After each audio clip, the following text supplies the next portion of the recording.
तो साथियों, आज के इंटरनेशनल खबरों में आप सभी लोगों का स्वागत है दोस्तों।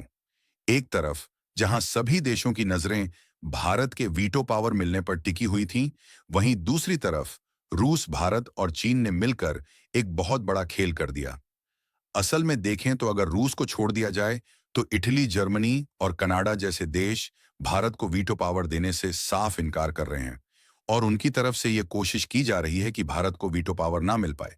जबकि उन्हें ये बात मालूम है कि भारत को रोकना उनके बस की बात नहीं है। शुरुआत में तो अमेरिका भी चाह रहा था कि भारत को वीटो पावर ना मिले और उसकी कोशिश भारत को रोकने में ही थी, लेकिन अंत में आते आते अमेरिका ने भी भारत का समर्थन करना शुरू कर दिया।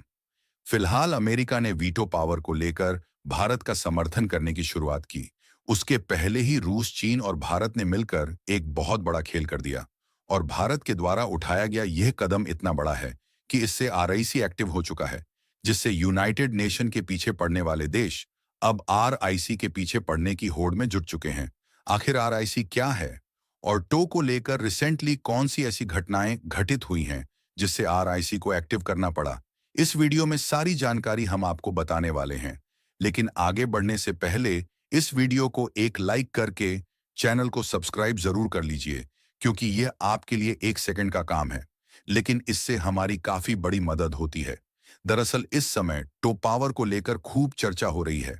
और दुनिया भर के कुछ देश कह रहे हैं कि भारत को वीटो पावर मिलनी चाहिए, तो कई देश कह रहे हैं कि भारत को वीटो पावर बिल्कुल भी नहीं मिलनी चाहिए। तो आखिरकार वीटो पावर ऐसी कौन सी चीज है जिसे पाने के लिए भारत पिछले कई साल से कोशिश कर रहा है और अमेरिका जैसे पश्चिमी देश हरगिज नहीं चाहते कि भारत को वीटो पावर मिले। असल में वीटो पावर का मतलब है कि कोई देश किसी प्रस्ताव को रोक सकता है, भले ही बाकी सभी देश उस प्रस्ताव को रोकने से मना करें। और अभी तक केवल अमेरिका, रूस, चीन, फ्रांस और ब्रिटेन जैसे 5 देशों के पास ही वीटो पावर है। इसीलिए अमेरिका और ब्रिटेन जैसे देश अपने आप को सबसे ताकतवर समझते हैं और जब कभी किसी भी देश की परिस्थितियों में उथल-पुथल मचती है, तो इनको जिन्हें सपोर्ट करना रहता है, उनके खिलाफ दूसरे देश पर सैंक्शंस लगा देते हैं। अब भारत की अव्यवस्था तेजी से बढ़ रही है और देश दुनिया में हमारा भारत एक मजबूत शक्ति के रूप में उभर रहा है।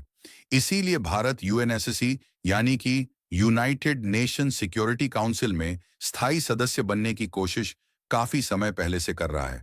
क्योंकि अगर ऐसा होता है तो भारत को भी वीटो पावर मिल जाएगी और भारत को भी महाशक्ति बनने से कोई भी देश नहीं रोक सकता। लेकिन यहाँ पर ज्यादातर यूरोपीय देश के साथ साथ इटली, जर्मनी और जापान ये बिल्कुल भी नहीं चाहते कि भारत को वीटो पावर मिले और भारत यूनाइटेड नेशन का सदस्य बने, क्योंकि जर्मनी और जापान दुनिया की तीसरी और चौथी सबसे बड़ी इकोनॉमी वाले देश है, जबकि भारत का नंबर 5वें स्थान पर आता है। और अगर ऐसे में जर्मनी और जापान की बजाय भारत को यूनाइटेड नेशन का मेंबर बनाया जाता है, तो ये बात जर्मनी और जापान को पचने वाली नहीं है। इसलिए भारत की टांगे खींचने में इनके द्वारा कोई भी कसर नहीं छोड़ी जा रही है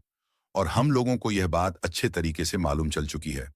इसीलिए भारत ने वीटो में शामिल होने के बजाय अब वीटो का ही तोड़ निकाल लिया है। जी हाँ दोस्तों, हम बात कर रहे हैं आरआईसी, जिसका फुल फॉर्म है रसिया, इंडिया, चाइना साथियों एक तरफ, जहां सभी की नजरें भारत को यूनाइटेड नेशन में शामिल होने और वीटो पावर मिलने पर टिकी हुई थी। वहीं दूसरी तरफ रूस, भारत और चीन तीनों देशों ने मिलकर आरआई को एक्टिव कर दिया है, जिससे अभी तक जो यूनाइटेड नेशन की बादशाहत थी, वह बादशाहत खत्म होने जा रही है और इसमें अब भारत और रूस की बादशाहत आने जा रही है। दरअसल 11-12 सितंबर को एक महत्वपूर्ण घटना हुई, जिसमें भारत के जो national security adviser Ajit Doval ji है, वह मिलने पहुंचे रूस के प्रेसिडेंट व्लादिमीर पुतिन से। और वहां पर ना सिर्फ उनकी मीटिंग रूस के प्रेसिडेंट व्लादिमीर पुतिन से होती है,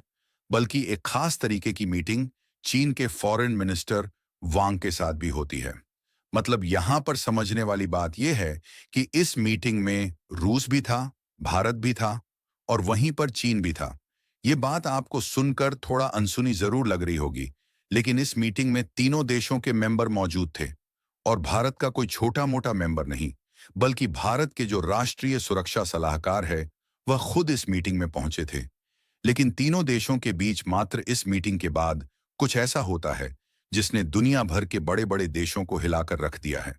क्योंकि मात्र इस एक मीटिंग के बाद भारत के फॉरेन मिनिस्टर एस जयशंकर जी ने इस बात की जानकारी दी कि जो भारत की चीन के साथ डिसएंगेजमेंट प्रॉब्लम है वह 75% सॉल्व हो चुकी है और तुरंत ही जो चीन की आर्मी है वह लद्दाख से पीछे हट जाती है। यानी कि भारत और चीन के बीच में जैसे ही रूस ने एंट्री मारी, वैसे ही भारत की एक एक इंच हड़पने की कोशिश में जो चीन जुटा हुआ था, उसी चीन की आर्मी पीछे हट जाती है।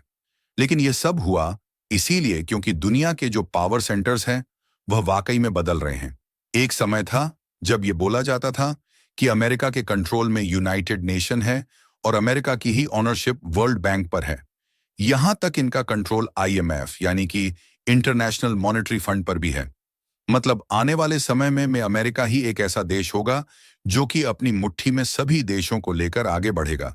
लेकिन रूस यूक्रेन युद्ध के बाद से अब वाकई में पावर सेंटर बदलते हुए देखे जा रहे हैं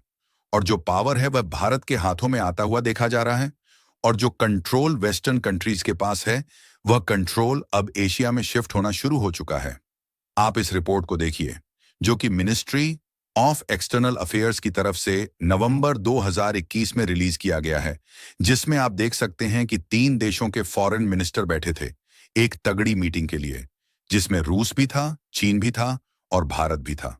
और तीनों देशों के कॉम्बिनेशन देखने में भले ही आपको अजीब लग रहा है, लेकिन यह तीनों देश मिलकर एक ऐसा ट्रिलैटरल ग्रुप बनाते हैं जिन्हें आरआईसी के नाम से जाना जाता है। जिस तरीके से चीन ने भारत की प्रॉब्लम सॉल्व करना शुरू की है,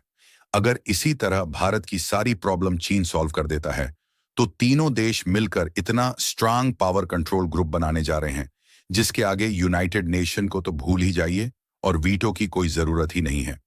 क्योंकि रशिया भी एक प्रकार का सुपर पावर कंट्री है। लेकिन वेस्टर्न कंट्रीज ने जिस तरीके से इस पर सेक्शंस लगाया और यूक्रेन से युद्ध के दौरान रशिया के खिलाफ यूक्रेन का साथ दिया, उससे रूस लगभग पूरी तरह से अपाहिज हो चुका है। इसलिए रूस को खड़े होने के लिए जरूरत है बैसाखी की और रूस की।